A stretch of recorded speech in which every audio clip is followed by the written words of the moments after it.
Bonjour à tous, très heureux de vous retrouver pour votre quotidienne Quintet Flash. Et ce dimanche, direction l'hippodrome de Vincennes, à l'occasion du Prix de Belgique. C'est une course internationale réservée à des chevaux âgés de 4 à 11 ans. Ils seront 18 sur les rangs et vont s'affronter sur la distance de 2850 mètres. On emprunte ici évidemment la grande piste. C'est ce dimanche que les derniers tickets pour le Prix d'Amérique vont être compostés. Ils sont très nombreux à être juste en gain et tous vont vouloir être présents le jour J, ce qui promet une sacrée bataille. Et on voit ça tout de suite avec mon analyse.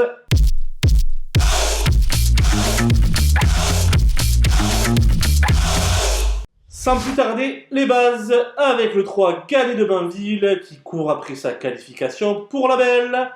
D'abord annoncé sur la Riviera dans le Prix de la Côte d'Azur jeudi dernier, Jean-Michel Bazir s'est ravisé.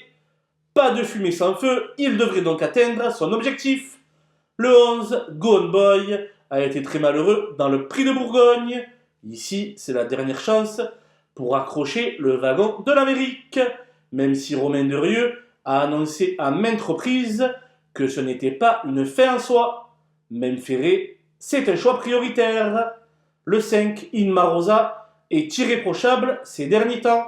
Sans Idaho de Chiar, elle aurait sans doute un palmarès beaucoup plus étoffé. Gare à elle, si le rythme est suffisamment soutenu. On poursuit avec les opposants et le 9, Hussard du Landré, qui avait obtenu sa qualification dès sa victoire dans le Prix de Bretagne. Depuis, Benoît Robin gère parfaitement la suite de son meeting. Encore très bon dans le Prix de Bourgogne, il va faire sa course. Le 2, Idéal Lignerie, a toujours fait partie des meilleurs de sa génération. Il faut oublier son récent accroc dans le Ténor de Bonne, car il trouve ici une autre très belle occasion d'être sur la ligne de départ le 28 janvier prochain. Le 4, Great Skills, est elle aussi à la recherche du Graal, une qualification pour l'Amérique. Jugée sur son début de meeting, elle en est fort capable, même si le manque de référence de son driver à Vincennes pourrait lui être préjudiciable. L'As Sayonara répond toujours présent ces derniers temps. Troisième du Prix de Croix l'hiver dernier, derrière Onek et Hookerberry. Il ne faut surtout pas la sous-estimer. Mon coup de poker sera le 14 Hail Mary qui a été vraiment décevant dans le Prix de Bourgogne où il n'a fait que reculer. Il passe ici un vrai test sur une distance plus longue et avec Eric Raffin aux manettes. S'il s'avère concluant, il pourrait bien retrouver le sulky d'or le jour J.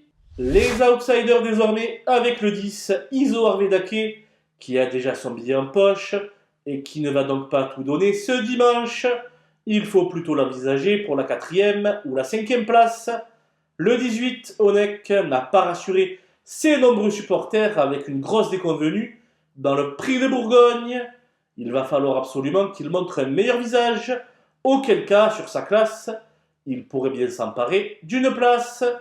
Le 7, Hokkaido Giel, semble décompressé depuis qu'il a acquis sa qualification pour le Prix d'Amérique. Au même titre qu'Iso Arvedake, ce n'est pas le jour pour faire le fort. Il est à glisser dans un champ réduit. Le 15, Hookerberry, devrait terminer un peu plus près cette fois-ci que dans le Prix de Bourgogne. Tout semble aller pour le mieux dans sa préparation. Pour ce dimanche, ce sera 5e, mais pas mieux. Le 12, Italiano Vero, semble loin du niveau qui était le sien l'hiver passé, lorsqu'il s'était classé 3e de la Belle. Il ne fait donc pas partie des choix prioritaires. Le 17, Delia du Pomereux, n'est pas dans le coup actuellement. Même s'il faut avoir le plus profond respect pour cette championne, je pense qu'il va falloir qu'elle se surpasse pour disputer l'arrivée. Le 13, Money Viking, vient d'être déclaré non partant dans le Bourgogne. Il ne se présentera sans doute pas au mieux de sa forme. Aux yeux de Björn Goop, il aura du mal à faire oublier Sandmoteur. Le 6, Bids, est un trotteur véloce bien meilleur donc sur les tracés réduits. Il sera sans doute plus compétitif le 27 janvier prochain dans le Prix du Luxembourg. Son objectif avoué, les délaissés avec le 16 Cockstyle qui s'est montré décevant dans le Prix de Bourgogne. Sur cette longue distance, il semble difficile d'envisager du mieux de sa part. Enfin le 8 Fakir du Loro effectue directement sa rentrée dans ce Prix de Belgique. Selon moi, il faut se contenter de le regarder courir. Voilà, nous avons passé en revue les 18 participants de ce Prix de Belgique. Je vous laisse avec ma sélection et mes conseils de jeu. Bonjour à tous!